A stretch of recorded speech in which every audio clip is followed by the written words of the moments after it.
Are you a radio enthusiast? A research student? Or a curious thinker looking for adventure? If this sounds like you, welcome to the last episode of The Summer I Found My Spark. A podcast where we interview Adelphi's brightest minds to learn about their summer research experience. We'll be asking students how they discovered their topic, reached out to mentors, the setbacks they faced, and the advice they have for future student researchers. My name is Errah. And I'm Maci. Today's episode is brought to you in collaboration with the Sparks Research Center, where curiosity meets innovation. Each summer, the Sparks Center funds students to take on independent research projects across various disciplines. So whether you're interested in computer science, dance, literature, or public health, there's something for every listener with a curious take on life. So keep your ears sharp, for this podcast might just leave you inspired or searching for your own spark. To find out more, please visit the Sparks Instagram page and website linked in our description. Today, we're joined by Sophia Minich, a senior dance major minoring in psychology, and a 2025 Sparks Summer Research Fellow. This summer, under the mentorship of Dr. Orion Duckstein, an associate professor and the chair of Adelphi's dance department, Sophia researched in-depth choreographic methods to bind research themes to her dance themes. Today, we'll be talking about Sophia's research journey, her inspiration, and setbacks. Thank you so much for joining us today. Hi. So to most of the non-dance world, dancing has always been seen as artistic, free-flowing medium. You know, it's something that transpires quite intuitively. But when you think of research, you think of the scientific method, structure, rigidity. Could you talk a little about what dance research looks like, what methodologies are used, and which one is the subject? Is it the dance or the dancer? Good questions. So dance research can look very similar to scientific research because we do read and look for, Look for trustworthy sources. Mm-hmm. So there is that aspect of it where it is similar to other traditionally academic topics. But we also have the physical research aspect of researching within other people and within ourselves of what our bodies can do and how we can show our research through the dance and how what we research can influence the choreography or the lack of choreography. As far as the subject, I think it can be either one. It really depends on the person. I lean more towards the dancer being the subject, especially with a lot of the work I do. A lot of it is material that is generated by the dancers when I choreograph. So without the dancers, I wouldn't be able to really make my dances and choreograph. It's very interesting. I think as an audience, you don't realize the level of sophistication and choreography that's involved in most dance performances, right? As a typical person, you might not see the amount of work that goes in behind the scenes. Your breakdown of dance theory and composition makes me wonder, what made you decide to go into this field? So is there a performance as a child that inspired you to move into dance? And what does dance as a performer and a research student mean to you? So I kind of decided I was interested in choreography my junior year of high school, and that was when I decided I wanted to pursue dance as a major as opposed to minoring in it or something like that. And honestly, performance has never been I enjoy performing, but it's never been something that's my number one passion. Mm-hmm. So when I discovered choreography that I enjoyed that was a big game changer for me. And I kind of say all the time that I don't really care necessarily if I perform after college, but I want to be able to choreograph, definitely. Obviously performing is still lovely and fun, but so basically I started choreographing at my old dance studio, and I was able to kind of find my love for choreography through that, and I've been hooked ever since, I guess. If you were to dig a little deeper into your love for choreography and now your research experience as well, how do you think choreography and research are similar in the way that they're being conducted, the way they're carried out? And what about these two fields, these intersecting fields, really intrigue you? Yeah. So I think initially when I came to Adelphi, I really didn't understand researching in dance. Like, I was kind of like, I just want to make a dance. Like, I like the song, I'm going to make a dance to it. Like, and that's still something that you can do 100%. It's still something I do. But then through having our dance theory and composition classes with Professor Adelphi Strelick, she really has a high emphasis on research in dance and what it can be. I think, similarity-wise, in dance, you're constantly trying to discover like something new about yourself or with the dancers you're working with. So I think research, it kind of goes hand in hand, that you're trying to discover something new, or even if it's just something that you hadn't known before. So I think that's what makes them the most similar. So your research, Code Adam, Finding a Voice in the Silence Through Movement, explores the topic of missing children cases, both famous and not. In an interview, you also expressed the desire to orchestrate a performance to raise funds for the National Center for Missing and Exploited Children. Could you talk a little about what inspired you to take on this project, and if it's something you plan to continue after graduation?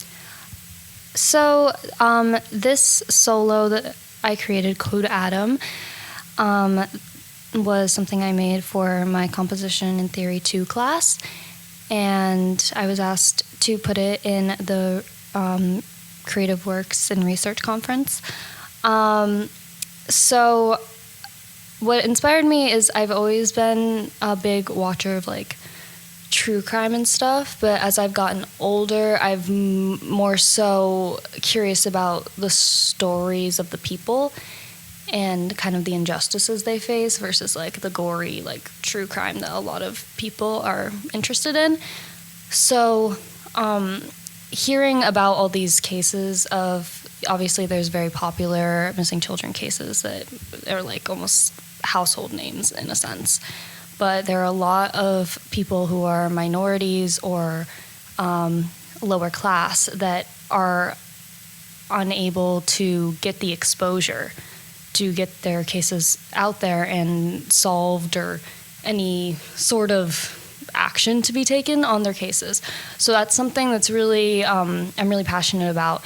And eventually, whether it's I have a dance company or just through doing different projects, it would be awesome to be able to raise money for the Missing Center for the National Center for Missing and Exploited Children, or another organization that does similar work.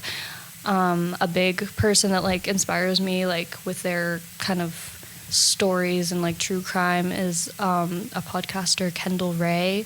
She's really good at respectfully like covering cases and giving information on injustices in the system.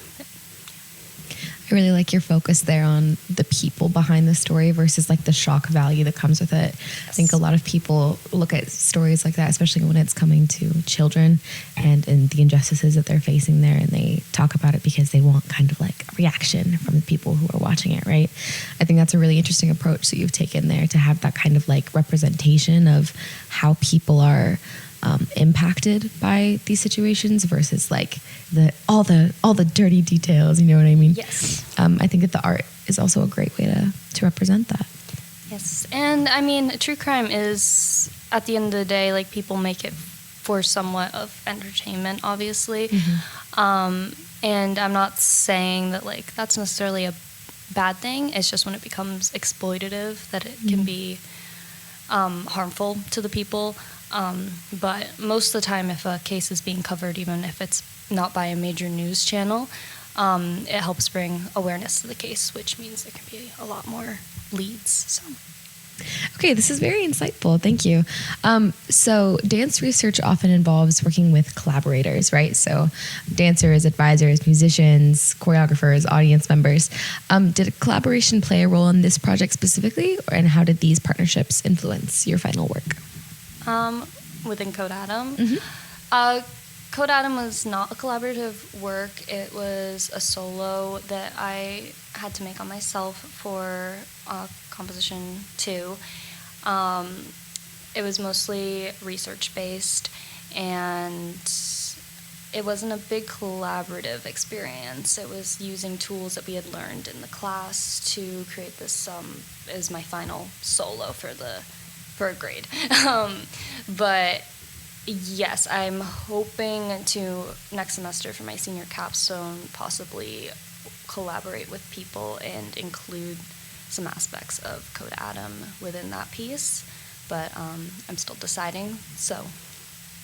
When you do collaborate with people for projects like these, what does that process look like? So when I collaborate with people, I use a lot of choreographic techniques to generate, to use improv to generate movement. And I learned a lot of these at a summer intensive I attended with Doug Barone and dancers. Doug Barone has these devices that he uses where it's basically the dancers are doing most of the work when it comes to creating things. So one that's very, it's easy to explain is he'll have pieces of paper, and one dancer will be one piece of paper, and another dancer will be the other piece of paper. And then you manipulate the paper, and the dancer has to create that with their body. So using techniques like that is mostly how I collaborate. So pretty much all of my pieces that I have made on other people have said in collaboration with the dancers. It's never just me, because that wouldn't be fair. Like, they're coming up with most of it. So yeah, that's my big way of collaborating. Sometimes I implore them to do like research of their own outside of it. I try not to require that too much, especially for darker topics. But sometimes I ask them to do their research or read an article or listen to a certain song even. And yeah, that's kind of the ways I collaborate with them. Your description of the body crumpling like a paper, it just sounds so fascinating. Now I'm just imagining a contemporary dance where you're just, being crunched together. And so now let's shift some gears towards the summer project you work on this summer. So far, your topics, your projects, they deal with a lot of dark topics, as you mentioned. They seem very emotionally charged. How do you find that balance between using these raw, real, personal stories and transforming them not only into dance, into something that's more physical, but also finding like a clear line through your research, you're presented scientifically, while still maintaining that emotion and allowing the audience to feel that through your papers and through your dance? So at the end of the day, dance is supposed to be a joyous thing. One of my teachers I've worked with on pieces before and has advised me on my own choreography, Isaac Lerner, has always says just because a topic isn't necessarily joyous, that doesn't mean the dancing can't be and the rehearsals can't be.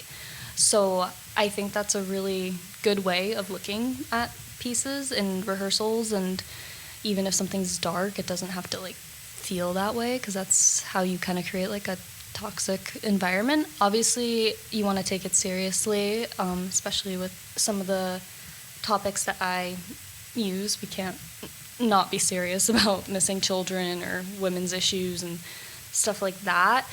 But yeah, I mean, drawing the line between the emotional and the research aspect, I think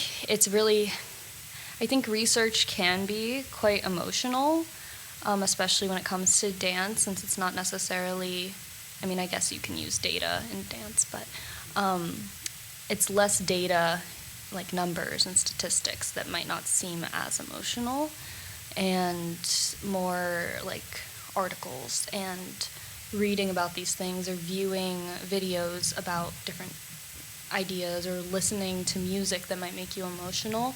So all this research, well, you hear research and think something that is science and data and no personal biases and anything like that. It's very emotional when it comes to dance because it's a different way of researching. I like your perspective on that. It's as if dance is data, data could be joyous as well. And it really seems like you've secured dancing as this joyous form of crutch, a coping mechanism, even when dealing with these topics. Are there any dancing rituals or pre-performance rituals, any joyous memory you have with your teammates where you were able to really protect your mental and emotional well-being when dwelling into these dark topics? Yeah, I mean, I'm a pretty internal person, I will say, but I think definitely we always do warm-up class before any of our performances, and being around all my friends, because most of my friends are within the dance department, being around all of them, and a lot of the times the class isn't super serious, we're just having fun, warming up, getting ready for a show. So that's, I would say, the biggest ritual. I love that. The social connection element of it can be so healing, especially like with your experience as a psychology minor. I'm sure you understand like the elements of like, okay, there's got to be this connection and this like positive input that's going in to make it a joyful experience, right? Yes, definitely. Okay, so here at PAWS Radio, in our little research show, we always like to talk to our interviewees about oh no moments that happens during the research process.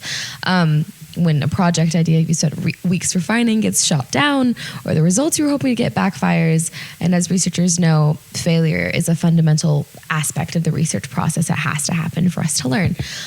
So have you had any oh no moments during your project, and how would you deal with such like rejections and setbacks? So over the summer, when I attended American Dance Festival, which was my main place I conducted research, there were a lot of people making choreography to be performed in the showcase they had there. So it was very hard to get everyone together for rehearsal and have rehearsal space even. Mm-hmm. So my piece that performed there, we only had like 2 rehearsals total. It was about like maybe 2 hours, 2.5. So making a piece in that amount of time was definitely kind of like, oh no, is this gonna work? Mm. And it did. Obviously, it's not my most complete work, but it was something that I'm still proud of and came out well. So I would say that's the biggest oh no moment. I mean, here every semester there's a bit of an oh no moment because right after our big Dance Adelphi performances, it's like crunch time for all the student works that are perform in our showcase, which is actually this weekend. So there's always this big crunch of, okay, we have to get the rehearsal space and we have to get all of our dancers together, and how am I going to finish this piece in 2 weeks that I haven't rehearsed with for a month? And yeah, so there's kind of always oh no moments in dance, especially with getting funding too for different things. The arts aren't the most funded thing because they don't bring in a lot of money normally. So that's a big oh no thing. Even going to the intensive that I went to this summer, American Dance Festival, figuring out the finances for that could be hard because even with the grant, life is expensive. So yeah, there's just oh no a lot in dance. Yeah, that makes sense. And there's a lot of like, you were mentioning before how it can be difficult to not only like get funding and research space, but to organize all of these people and be like, I need you who has, you know, like your dancers, the people that you're working with and collaborating with who have their own elements of things that they have to get done and other pieces that they're in. There's so much like collaboration that comes with this, it seems. So I can imagine that would be like another layer of like added stress and motivation as well, like being able to build something together once you've been able to work with these people. But I think that's definitely a skill set that you're probably developing. Yes, and I choreograph pretty much every showcase, that student showcase we have here, because this is like the only time in my life, more than likely, that I'm going to have free dancers, a free rehearsal space, the show that isn't you don't have to pay people to do. You're not trying to bring in any money. It's pretty low stakes to explore different concepts you have. So that's why it's so important to me to, even if I don't have a lot of time that semester, get a piece out there and keep working on my choreography. I think as students, especially when we come into college, we don't necessarily understand all the resources we've been given, and it's almost by the end of junior year, senior year, we're like, oh, we have all this, better start making use of it all. Yes. So one final question for you. There are many students who are and will be working on their Sparks applications, their honors, senior theses, and their capstone projects.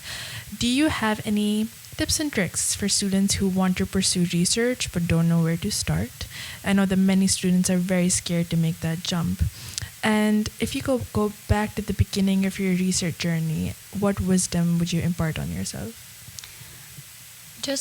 I would say, pick something. If you don't know where to start, pick something that you're passionate about, even if it is outside of your major necessarily.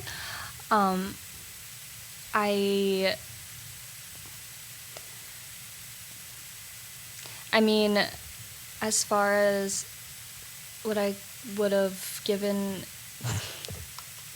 as far as advice I would have given myself, I think I would have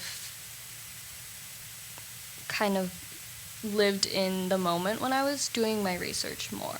And especially since mine is an art as opposed to a science or super